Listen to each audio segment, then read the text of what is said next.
प्रिय श्रोतावृन्द, the words of God अर्थात् परमेश्वरको वचन कार्यक्रममा यहाँहरू सबैजनालाई जय मसीह तथा नमस्कारको साथमा स्वागत छ।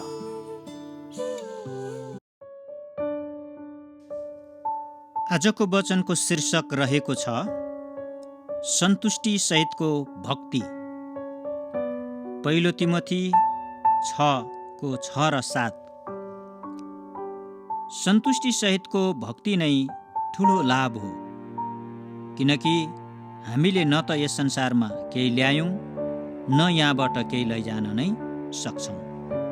8मा तर खान र लाउनसम्म छ भने हामी त्यसैमा सन्तुष्ट हुनेछौँ। संसारमा भक्ति गर्ने भक्तहरू धेरै भेटिन्छन्, देखिन्छन्, तर तिनीहरू सबै सन्तुष्टि भने हुँदैनन्। भक्ति भनेको धार्मिक क्रियाकलाप र धार्मिक अनुष्ठान मात्रै होइन, सही सम्बन्ध, सही चरित्र, सही उद्देश्य र सही बाटोमा चल्ने जीवन हो भक्तिपूर्ण जीवन। तर भक्तिले मात्र जीवनमा सन्तुष्टि प्राप्त गर्न सकिँदैन। भक्तिमा सन्तुष्टि हुनु आवश्यक छ। सन्तुष्टि बिनाको भक्ति केही लाभको हुँदैन। मानिससँग भएको धन, सम्पत्ति, पद, प्रतिष्ठाले क्षणिक सन्तुष्टि दिन सक्ला, तर स्थायी सन्तुष्टि भने दिन सक्दैन, किनकि मानिसको चाहना केहीले पनि तृप्त हुँदैन र कहिले पनि तृप्त हुँदैन। आज हामीले बुझ्नुपर्ने कुरा चाहिँ के छ भने हामीले यो संसारमा केही लिएर आएका होइन। जन्मिँदा हामी रित्तो हात आएका हौँ। पद, पैसा, प्रतिष्ठा केही पनि लिएर आएनौँ, अनि यहाँबाट जाँदा पनि केही लिएर जाँदैनौँ। रित्तो हात आयौँ, रित्तै हात जानेछौँ। भनिन्छ नि, मुट्ठी बाँधेर आयौँ, मुट्ठी खोलेर जान्छौँ। संसारमा छोडेर जाँदा हामीसँग भएको सबै कुरा पनि छोडेर जानै पर्छ।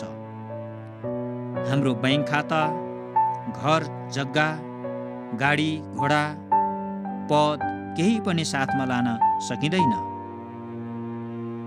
एलेक्जेन्डर महानले, जसले संसार हाता पार्न सफल भए, उसले मर्नु अघि यसरी भन्नुभयो, जब मेरो अन्तिम संस्कार हुन्छ त्यति बेला मेरो हात कफिन बाकसको बाहिर सबैले देखिने गरी निकालिदिनु, ताकि संसारले देखुन् सबैजना यसरी नै खाली हात जानुपर्छ। एलेक्जेन्डर महानले पनि केही लिएर गएन, खाली हात नै जानु पर्यो। तसर्थ सन्तुष्टि सफलतामा होइन, प्रशस्ततामा होइन, परमेश्वरमा खोज्नुपर्छ। हाम्रो भक्ति संसारको कुरा प्राप्तिको निमित्त हुनु हुँदैन, स्वर्गीय मूल्य प्राप्तिको निमित्त हुनुपर्छ।